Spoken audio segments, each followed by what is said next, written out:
¿Qué tal? Es un gusto llegar hasta todos ustedes con la información de lo que sucede al interior de la Iglesia Católica, los hechos, los personajes, las historias que han sido noticia en los últimos días. Y vamos a empezar este nuevo año, 2015, con una novedad. Vamos a tener 2 programas a la semana, es decir, 2 emisiones de media hora de Al Día con la Iglesia, para que ustedes estén pendientes. Así que el programa de hoy va a salir solo de media hora, pero en los próximos días vamos a tener la continuación del mismo, para que estén muy atentos. Muchas notas nos esperan el día de hoy. Estos son los adelantos. Mensaje del Papa Francisco para la Cuaresma 2015. El Papa Francisco afronta de raíz los vicios que genera la cultura del bienestar. Jesús reza por nosotros a diario, afirmó su santidad. Questo, ma Gesù, sì, è finito, se n'è andato in cielo, ci ha inviato lo Spirito Santo, è finita la storia. No, attualmente, ogni momento, Gesù intercede. El Santo Padre explica en Santa Marta los 3 pasos para querer la voluntad de Dios. La decisione che devo prendere adesso, tante cose, sul modo di gestire le cose. Los padres antes eran autoritarios, ahora ausentes. Hemos pasado de un extremo a otro, puntualizó el Papa. Si pasa da un extremo all'altro.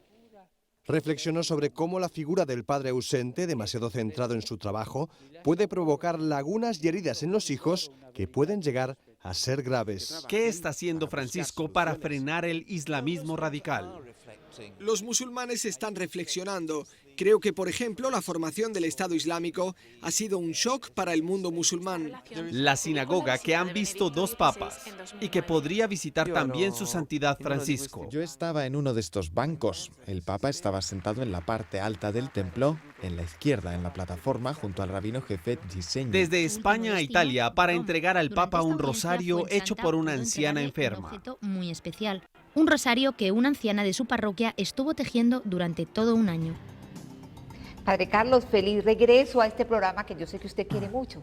Miren, con todo cariño, en este nuevo horario, con nuevas posibilidades de tener 2 programas actualizados a la semana, de tal manera que podemos tener información más fresca sobre todo el acontecer de la Iglesia y sobre todo sobre este fenómeno llamado Francisco, que genera noticias diariamente. Exactamente, diariamente. Padre Carlos, ¿cuándo cae miércoles de ceniza?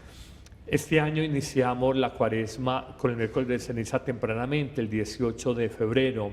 Sabemos que todo es una fecha móvil porque la Pascua y concretamente el Viernes Santo corresponde con la primera luna llena de primavera de la Pascua judía, de manera que es un calendario móvil. Mucha gente le dice, ¿por qué se mueve? Y es simplemente porque obedecemos al calendario lunar de las fiestas religiosas del pueblo judío, y nosotros somos hijos o hermanos menores del judaísmo, la religión judeocristiana. Bueno, le preguntaba esto porque ya el Papa Francisco ha dado a conocer su mensaje de Cuaresma. En su mensaje para la Cuaresma, el Papa Francisco afronta de raíz los vicios que genera la cultura del bienestar. Habla del peligro de la difusión de la indiferencia, de la apatía, de la irresponsabilidad. Se trata de un concepto importante para leer el fenómeno que se está produciendo en el mundo moderno. El mensaje lo presentó en la sala de prensa del Vaticano Gian Pietro Daltoso. Es el secretario del Departamento de la Santa Sede que se encarga de promover ayuda humanitaria en todo el mundo. El mensaje lleva por título Fortaleced vuestros corazones y señala un problema social, el de la indiferencia en la que caen quienes viven materialmente bien. Como solución, el Papa propone educar en misericordia. Significa romper con el individualismo y romper con la indiferencia y el encierro en uno mismo, que el Papa califica de mortal. Francisco recuerda que la Cuaresma es un tiempo de renovación para la Iglesia y este año propone fijarse en el sufrimiento ajeno. Dice que es una llamada a la conversión porque recuerda la necesidad que todos tienen de los demás y de Dios. Padre Carlos, es claro que si nosotros no encontramos a Dios en el otro, en los demás, difícilmente lo vamos a encontrar en otra parte, ¿no? Hay un mensaje que es contundente y es como una línea de pensamiento de este Papa en estos casi 2 años de pontificado, y es que él no puede entender la salvación de manera individualista, como realmente no lo es. En una reflexión de hace muy pocos días decía, nos salvamos como pueblo y no en pequeños grupúsculos a manera de élites.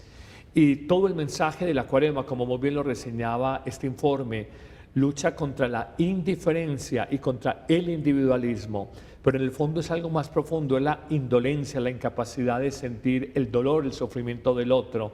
Creo que uno de los mensajes más comentados por el Papa en los últimos meses fue este mensaje en Manila, Filipinas, a propósito del encuentro con jóvenes de este país asiático, donde una niña lloraba y entre lágrimas en un discurso que ella tenía un texto escrito, pero luego el sentimiento le pudo, expresa sus lágrimas y dice, ¿por qué Dios permite el sufrimiento de los niños en el mundo? Y él empieza una reflexión donde dice, yo tampoco tengo respuesta para esto, pero saca una conclusión muy profunda, improvisando, donde a veces en sus improvisaciones están las mejores respuestas del Papa, y dijo, nosotros no podemos perder la capacidad de llorar. La Cuaresma va muy en esa línea, no podemos perder la capacidad de llorar el dolor del otro. Toda la sociedad y la dinámica del capitalismo y del consumismo nos sumen en un profundo egoísmo y sobre todo en una mentalidad muy individualista. Y el Papa quiere irse de frente constantemente en sus mensajes para hacernos ver que esa no es la propuesta cristiana y que ahí estamos distorsionando cualquier interpretación de fe cristiana que podamos tener. Padre Carlos, es que nosotros tenemos ideas muy erradas. Pensamos que ayudar al otro es darle algo, es sacar dinero del bolsillo, es de pronto buscar algo en la casa para darlo. Eso de pronto es para quitárnoslo de encima. Dar es más allá, es decir, comprometernos con el otro es más allá, como dice el Papa Francisco, llorar con el otro, saber abrazar al otro, escuchar al otro, sacar tiempo para el otro. Esas son cosas que realmente hablan de que tenemos una verdadera caridad. Y es que nos hemos ido anestesiando, Padre Carlos, frente al dolor de los demás. Uno ve a las personas pobres y dice, no trabajan porque no quieren. Uno no le da a nadie en la calle porque supuestamente se lo va a consumir en droga, pero tampoco le damos ropa, pero tampoco le damos oportunidades de trabajo. ¿Usted qué dice? Jesús dio el pan material, Jesús dio el pescado, pero Jesús sobre todo se dio a sí mismo. Francisco desde su pobreza material ha enriquecido a muchos, porque la pobreza material nos da cierta libertad para entregar la riqueza personal que tenemos. Toda la dinámica del Evangelio, más allá de una caridad, entre comillas, oficiosa y fácil de dar cosas, pero no comprometerme, es la dinámica de darme, entregarme. Y a veces tomamos el atajo o el camino fácil. Yo doy esto, pero no me pidan más. No, el Evangelio nos dice, comprométete con la necesidad de esta persona, conoce su sufrimiento, siente con él, y tal vez es un paso que todavía, por la mentalidad, repetimos, individualista y de bienestar que tenemos y de indiferencia, no estamos todavía dispuestos a hacer. Así es, Padre Carlos. Bueno, y continuando con el Papa Francisco, nos recordó algo que todos sabemos, pero que hay veces olvidamos, que Jesús reza diariamente por todos nosotros. En su homilía en Casa Santa Marta, el Papa explicó que Jesús salva. Francisco recordó que Dios no se cansa de ayudar al ser umano. Tante volte dimentichiamo questo, ma Gesù, sì, è finito, se n'è andato in cielo, ci ha inviato lo Spirito Santo, è finita la storia. No, attualmente, ogni momento, Gesù intercede. El Papa dijo que donde está Jesús, siempre hay esperanza y que sus llagas muestran el precio de la salvación. Sí, è finito, se n'è andato in cielo, ci ha inviato. Es claro, la tarea de Jesús no terminó en el Calvario. Él sigue intercediendo por ese pueblo que Dios puso en sus manos, ¿no? La prueba más fehaciente es la Eucaristía de cada día, es la actualización del acto salvador, universal, único de Cristo, que de manera incruenta y mística los sacerdotes ofrecemos por el pueblo de Dios y por nosotros mismos en cada celebración de la Eucaristía. En la historia tenemos que reconocer algo, y es tal vez el mérito de este Papa. Mientras, digamos, los pontífices se dedicaron a elucubrar o lucubrar a teorizar a partir de pensamientos teológicos y especulaciones. En este sentido, el Papa nos ha mostrado algo muy bonito y es hacer teología a partir de la historia humana, de la cotidianidad de los hombres, de sus sufrimientos, de sus luchas. Ahí está actualizando la presencia de Jesús y con todo poder la intercesión de Jesús en la vida de los pueblos. Uno piensa, Padre Carlos, de cuántos males nos habremos salvado gracias a la intercesión de Jesús diariamente. Por eso lo mejor que podemos hacer nosotros como cristianos es abandonarnos en los brazos de Jesús y hacer la voluntad de Dios, como bien lo ha explicado el Papa Francisco. En su homilía en Casa Santa Marta, el Papa habló sobre la voluntad de Dios. Explicó la importancia que tiene la oración para descubrir lo que Dios quiere de los cristianos. Pregare per conoscere la volontà di Dio su di me, sulla mia vita, sulla decisione che devo prendere adesso, tante cose, sul modo di gestire le cose. Preghiera per voler fare la volontà di Dio e preghiera per conoscere la volontà di Dio. Conosco la volontà di Dio anche la preghiera per terza volta, per farla. Aseguró que hacer su voluntad hace que los cristianos formen parte de la familia de Jesús. Entre los asistentes estaba el arzobispo de Granada, España. Está en el Vaticano para informar sobre el proceso contra 10 sacerdotes acusados de abusos. Definitivamente, el que obedece no se equivoca. Y hacer la voluntad de Dios no siempre es fácil, no siempre es lo que uno quiere, pero definitivamente siempre es camino de paz y de salvación. Todos decimos creer en Dios, pero pocos le creen a Dios. Todos decimos creer en Cristo, pero pocos le creen a Cristo. Todos decimos creo en Dios Padre Todopoderoso, creo en Jesucristo, su único Hijo, nuestro Señor, pero pocos creen que el mensaje de libertad interior frente a los afectos humanos, de libertad interior frente a los bienes terrenales, de amor misericordioso y de perdón es válido para mi vida. Sí creemos que existe un Salvador, pero no creemos que su mensaje lo tenemos que aplicar tan radicalmente en nuestra propia vida, porque a veces hay, permítame esta expresión, ese otro evangelio del mundo, o que tiene la pretensión de ser evangelio del mundo, donde dice piensa en ti mismo, date gusto, busca tu bienestar, y Jesús nos dice en su mensaje, piensa en los otros, la alegría tuya es donarte, la alegría tuya es entregarte. Esa es la dificultad.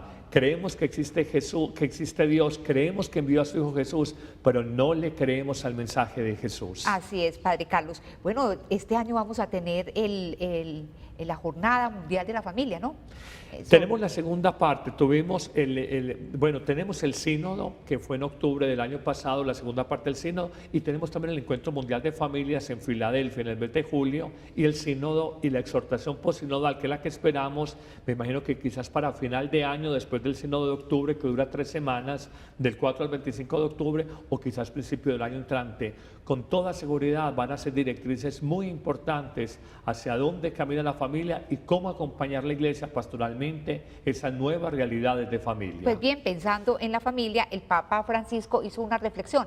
Antes teníamos papás que eran muy autoritarios. Hoy, tristemente, tenemos papás que están ausentes. Francisco se entretuvo jugando con este niño, quitándole y poniéndole el chupete antes de reflexionar en su catequesis sobre un tema familiar, el del padre ausente que no tiene tiempo para cuidar de sus hijos. Talvolta in alcune case regnava l'autoritarismo, in certi casi addirittura la sopraffazione. Come spesso avviene, si passa da un estremo all'altro. Reflexionó sobre cómo la figura del padre ausente, demasiado centrado en su trabajo, puede provocar lagunas y heridas en los hijos que pueden llegar a ser graves. I giovani rimangono così orfani di strade sicure da percorrere, orfani di maestri di cui fidarsi, orfani di ideali che riscaldino il cuore, vengono riempiti magari di idoli, ma si ruba loro il cuore. El Papa pareció percibir, mirando al público, que la situación que explicó no ofrecía salidas. Por eso, al final, quiso tranquilizarles enviando un mensaje. Todo estaba controlado. Qualcuno di voi potrà dirmi, ma padre, Oggi lei è stato troppo negativo, ha parlato soltanto dell'assenza dei padri, di cosa accade quando i padri non sono vicini ai figli. È vero, ho voluto sottolineare questo perché mercoledì prossimo proseguirò questa catechesi mettendo alla luce la bellezza della paternità. Per questo ho scelto di cominciare dal buio per arrivare alla luce. Che il Signore ci aiuti a capire bene queste cose. Grazie.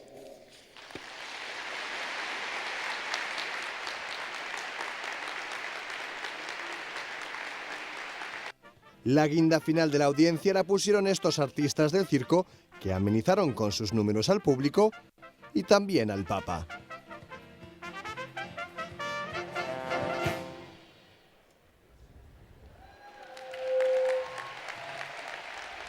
Bueno, en la próxima emisión de este programa, todavía no se termina pero vamos a tener una próxima emisión. Esta semana vamos a presentarles esa nota de cómo disfrutó el Papa con todos estos artistas del circo. Por lo pronto, frente a lo que acaba de decir el Papa Francisco, Padre Carlos, yo pensaba que los papás, los padres tienden a minimizar la responsabilidad que tienen frente a Dios y frente a la sociedad de educar y orientar muy bien a sus hijos.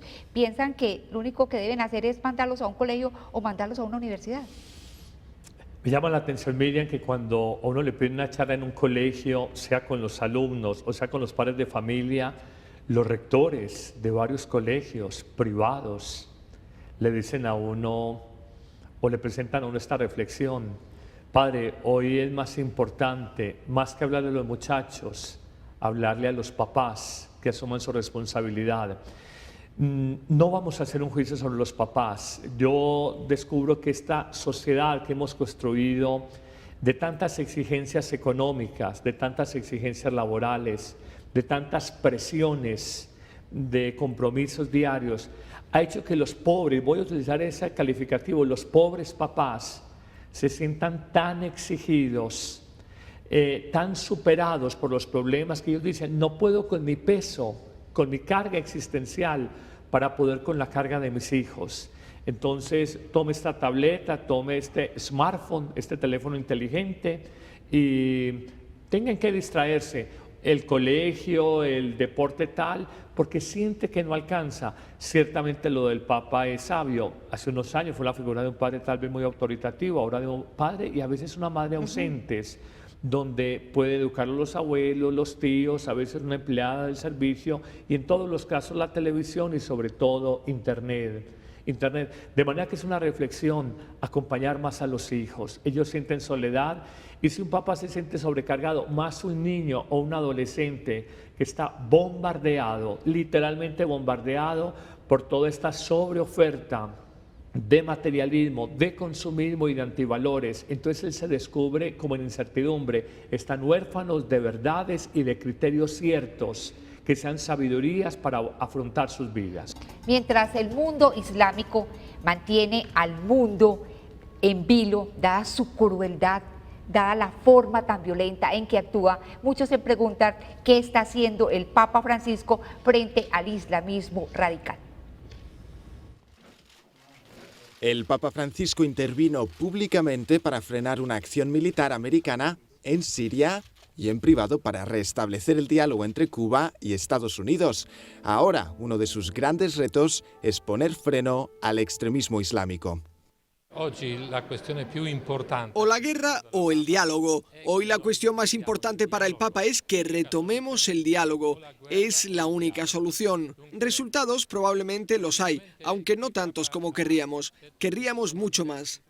El Papa ha pedido a los líderes musulmanes de todo el mundo que condenen la violencia yihadista y que trabajen para buscar soluciones. Los musulmanes están reflexionando. Creo que, por ejemplo, la formación del Estado Islámico ha sido un shock para el mundo musulmán. Hay una gran crisis en la comunidad islámica actual. Teólogos y personas de sabiduría necesitan analizar, afrontar y resolver esta crisis interna, este debate. En el Vaticano también aumentó el número de encuentros interreligiosos como este organizado por el Pontificio Instituto de Estudios Árabes y de Islamística. En él, expertos y diplomáticos están reflexionando sobre cómo mejorar la relación entre el Islam y el mundo. Tenemos una religión diferente, una fe diferente, tenemos ritos diferentes, símbolos diferentes, pero compartimos la vida y en esa vida compartimos la cultura, compartimos lengua, compartimos problemas. Si el aire está enrarecido, pues no afecta más a un musulmán que a un católico. Los cristianos de Oriente Medio son quienes están pagando más caro el islamismo radical. En el 2003 había 1.600.000 cristianos en Irak. Ahora no llegan a 300.000.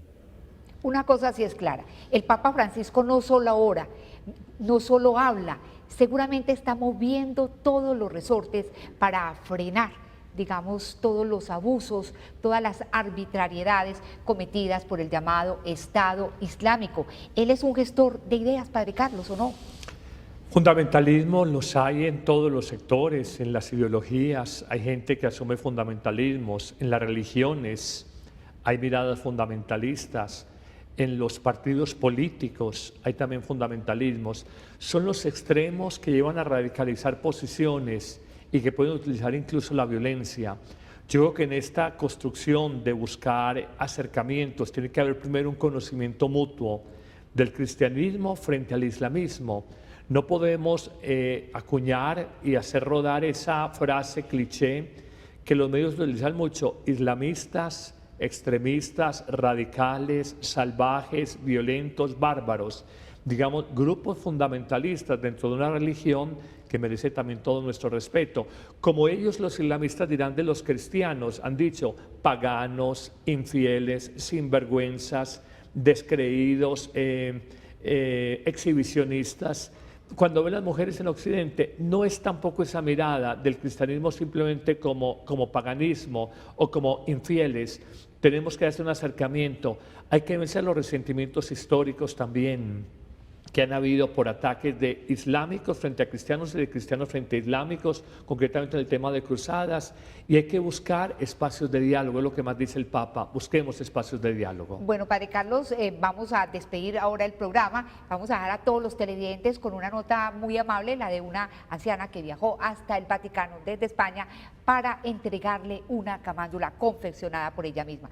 Muchas gracias por haber estado en este programa. Muy corto. Muy corto. Y recordémosle a todos los televidentes que vamos a tener una segunda emisión en los próximos días. Que estén muy bien. Dios los bendiga. Ni la lluvia, ni el frío, ni una silla de ruedas detuvieron a esta mujer. Fuensanta López Orengo llegó a Roma con un solo propósito: darle al Papa un rosario de ganchillo tejido por una anciana de su parroquia. Finalmente, misión cumplida. Se lo he dado en la mano, lo ha cogido, me ha bendecido, a mi marido también, y una experiencia preciosa. Todo ocurrió en la audiencia general del miércoles en el aula Pablo VI. Un grupo de 45 personas de Murcia, España, venían de peregrinación de visitar la Virgen del Loreto, Italia. Su último destino, Roma. Durante esta audiencia, Fuensanta pudo entregarle un objeto muy especial: un rosario que una anciana de su parroquia estuvo tejiendo durante todo un año. Una persona mayor enferma que le ha hecho un rosario de ganchillo y que precisamente ha sido lo que me ha dejado en la silla de ruedas, porque yo tenía un percance y lo ha hecho posible para que pueda venir, entonces he aprovechado para dárselo. Muchas historias que habrá más de uno o una que no se creerán. No se imaginará jamás que lleguemos hasta decirlo aquí. Una persona mayor, enferma y vamos, fan de los papas, y en este caso del Papa Francisco. Vuelven a Murcia y a España con la esperanza de poder contarles a todos lo que han vivido en Italia.